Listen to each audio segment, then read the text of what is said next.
El último bloque de la exposición está dedicada a la frontera del miedo. Esa frontera es la que se establece a partir de época moderna, a partir del siglo XVI, en el Mediterráneo, cuando el Reino de España, fundamentalmente con los austrias, se convierte en el líder de toda una alianza de países europeos que luchan contra el Imperio turco. Los turcos están comenzando la invasión desde el oeste de toda la zona de Grecia, actualmente la zona de Turquía, Grecia, y después llegan incluso hasta asediar la ciudad de Viena y se convierten en el gran enemigo para todos los reinos cristianos y todas las monarquías europeas cristianas, lideradas en ese momento, como bien sabemos, por el bloque que forma el Imperio Español con Carlos V y posteriormente con Felipe II, a partir de la mitad del XVI. Esa lucha que se muestra en muchos escenarios marítimos, escenarios territoriales, batallas que se producen en la zona oeste de Europa, pero que nuestro territorio tiene un pequeño teatrillo en el cual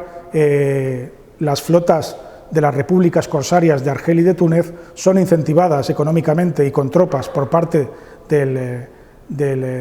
sultán de Estambul, por parte fundamentalmente de Solimán el Magnífico, que premia y paga a estas repúblicas corsarias en Argel y Túnez, fundamentalmente, para que generen una gran cantidad de barcos y de una enorme flota que hostigue y ataque de manera continuada las costas de la zona peninsular. Recordemos que desde Argel o Túnez la mejor manera de acceder a la península ibérica es a través de las corrientes marítimas que desde época histórica han llevado desde el norte de África hacia la península. Y eso permite, esa fácil vehiculación de barcos, permite el traslado de esas flotas con rapidez hacia la península, generando esas razias, esos ataques imprevistos, rápidos, que están orientados a asediar, a saquear y a raptar personal para obtener, digamos, una recompensa, que realizan por toda la costa mediterránea, fundamentalmente en lo que sería la zona de la provincia de Alicante, que es una de las más afectadas en este momento. El panel está dedicado a uno de esos grandes personajes, a uno de esos grandes príncipes del corsarismo mediterráneo, como es Yair el-Din Barbarroja, junto a otros como, por ejemplo, nuestro conocido como el pirata Dragut, que es Turgut Reis, el señor de la República de Túnez. Serán dos de los grandes líderes que, como príncipes, como auténticos alter ego de los reyes, del rey de España, de Carlos V, del emperador, se convierten en auténticos enemigos de la monarquía peninsular y europea, con esos ataques intensivos que se producen fundamentalmente en lo que llamamos el mare apertum, que sería el mar abierto, el periodo situado entre prácticamente el inicio de la primavera y el inicio del otoño. En ese periodo veraniego y de buen clima y de buen tiempo, las naves corsarias permiten navegar y distribuirse y moverse de manera muy rápida, asolando y atacando diferentes puntos, generando entre la población costera que residía en las principales ciudades de la costa una gran intranquilidad y un gran miedo. De ahí que hayamos puesto a esa frontera nuestra en este momento a la frontera del miedo. En respuesta a esos ataques producidos por los corsarios berberiscos, fundamentalmente del norte de África, aunque no solamente de ellos, también había corsarismo europeo que también se suma a esa búsqueda de botines que genera todo el peligro corsario norteafricano. La corona ofrece una respuesta que, aunque es medida en el tiempo, no llega a ser lo suficientemente eficaz cuando pasan los años. La corona genera una institución, finalmente una institución que se llama el Resguardo de la Costa, una institución controlada por la corona y por los virreyes, que estaba encargada de financiar y mantener un sistema defensivo que afectase tanto al territorio costero como a los enclaves urbanos y a las zonas de explotación de esos propios enclaves urbanos, a las huertas. Esas tres patas de esa mesa acaban mostrándose en un gran tablero en la cual los ingenieros, que son los auténticos diseñadores de este espacio defensivo, generan finalmente lo que se llamaría una muralla defensiva, formada por recintos amurallados en los enclaves urbanos, por torres de vigilancia en todo el perímetro costero y una red de avisos formada por personal y por ahumadas, por grandes hogueras que se colocaban en las torres, que permitía la intercomunicación visual y solidaria de todo el sistema defensivo para avisar de la llegada o del avistamiento de algún barco corsario que pudiese acabar atacando algún enclave costero del reino. Ese sistema, eficaz en un primer momento por su estructura, fue perdiendo fuerza y fuelle conforme fue avanzando los siglos, dado que el mantenimiento era muy costoso y fue provocando enormes agujeros en esa muralla defensiva que se pretendía generar en el siglo XVI. Aún así, en nuestro territorio ha creado una gran huella material en nuestra costa, donde se pueden apreciar enorme número de fortificaciones costeras creadas en la mayor parte de los casos en este periodo de la mitad del XVI, cuando la intensificación de los ataques corsarios es de mayor intensidad y potencia. Junto a este sistema defensivo costero que encontramos en el siglo XVI, del cual hemos hablado un poco del contexto, también encontramos otras fortificaciones anteriores que son importantes y que merece la pena destacar. Por ejemplo, el caso de la Pobla d'Ifac, una ciudad, un enclave costero situado en la ladera del Peñón d'Ifac, que el mar se encuentra excavándolo desde los últimos 15 años y que ha permitido documentar y conocer el funcionamiento de una pobla, de una villa medieval del siglo XIV, fundada en ese momento de creación del Reino de Valencia, como sucede con otras enclaves que actualmente han devenido en ciudades como pueden ser Pego, Javea, Denia, la Vila Joiosa o el caso, por ejemplo, de Callosa de Sarriá o Benidorm. A su vez, también tenemos otras fortificaciones que merecen la pena destacar de esa infraestructura defensiva generada en el siglo XVI para defenderse de los corsarios. Hemos hablado de las torres, que son quizás los guardianes de piedra, los elementos más señalados de ese paisaje costero defensivo. Pero también tenemos, por ejemplo, el caso del Fortín de Bernia, una fortificación en forma de estrella con 4 puntas y que es una fortificación destinada a servir de polvorín y de almacén de armamento y de munición para, digamos, establecer un punto que permita la distribución de esa pólvora y de esas municiones al resto de los enclaves urbanos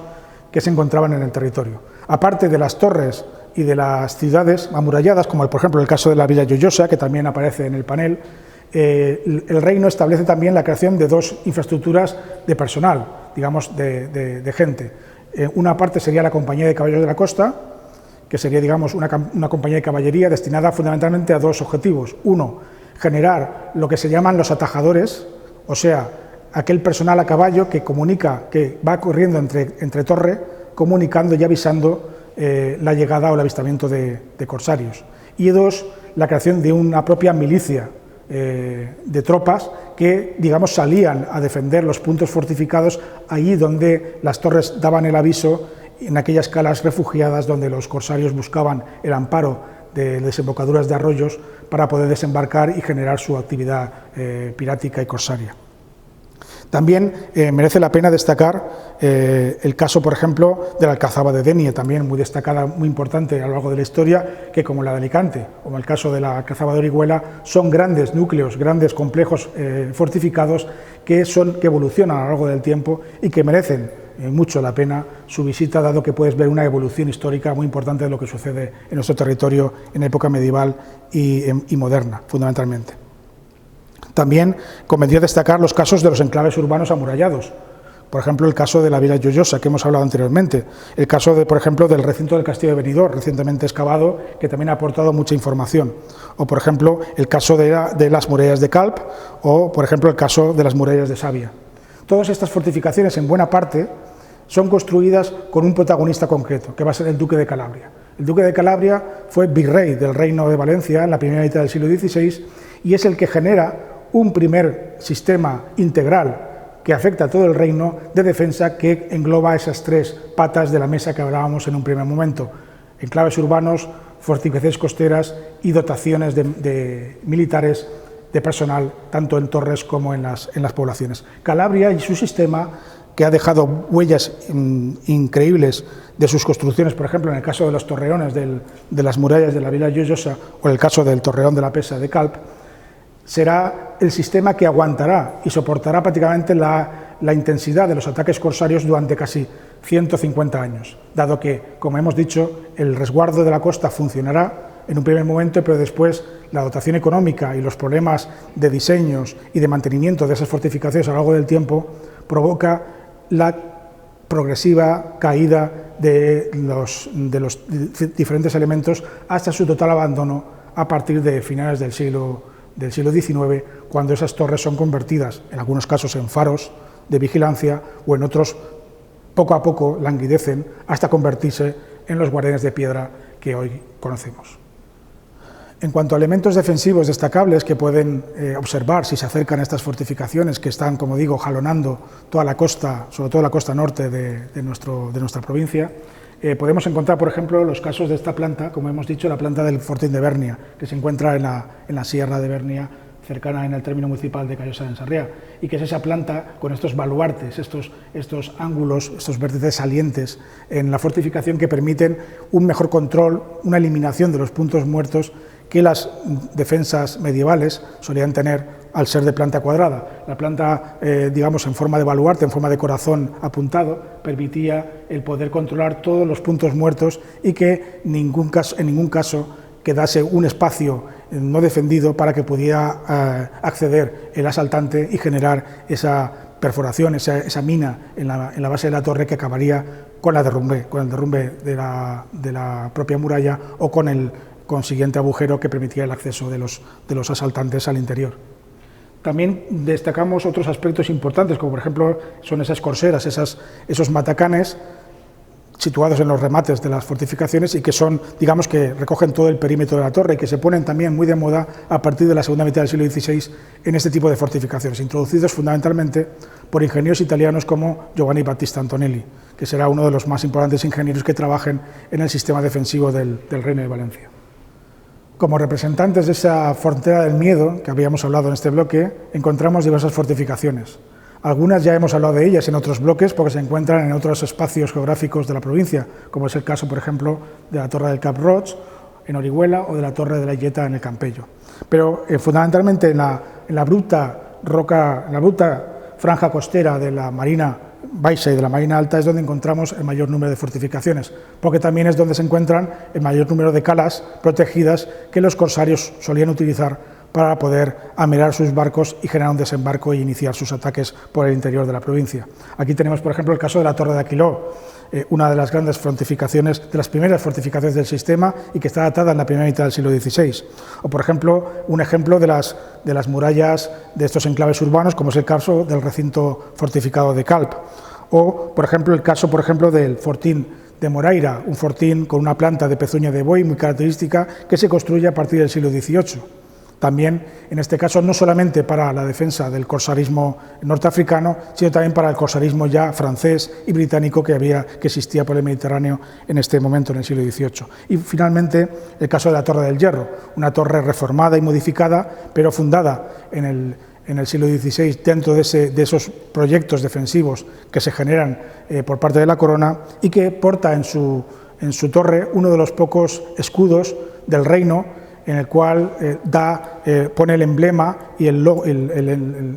logotipo, la frase, digamos, que sirve de protección o de conocimiento para todo el sistema, que es bajo tus alas nos protegemos, ¿no? Bajo las alas del reino, de ese rey y de ese reino que protegen el territorio y la costa, que es siempre frontera del reino, sobre esas alas de ese reino la población se tiene que proteger y confiar en que el sistema finalmente les dé amparo y aviso cuando se producen cualquier tipo de ataques. Bueno, y hasta aquí este repaso, este viaje que hemos hecho por todos los diferentes escenarios que pueden mostrar la castellología, la rica castellología que tiene la provincia de Alicante y que esperemos que hayamos podido mostrarla, aunque sea de manera escueta y sencilla, en esta exposición. Animo, como hemos dicho siempre, a todos vosotros a que podáis visitar estas fortificaciones, acudir a ellas, poder empaparos de su historia, de sus restos materiales y, digamos, también aprovechar para haceros vuestras propias preguntas, al igual que nosotros como investigadores nos hacemos esas preguntas sobre los castillos y hemos obtenido esas respuestas, porque las fortificaciones de Alicante, si algo nos ofrecen, siempre son respuestas, siempre son una manera de entender y de explicar nuestra historia en base a los restos que encontramos en ellas. Espero que os haya gustado y hasta aquí, muchas gracias.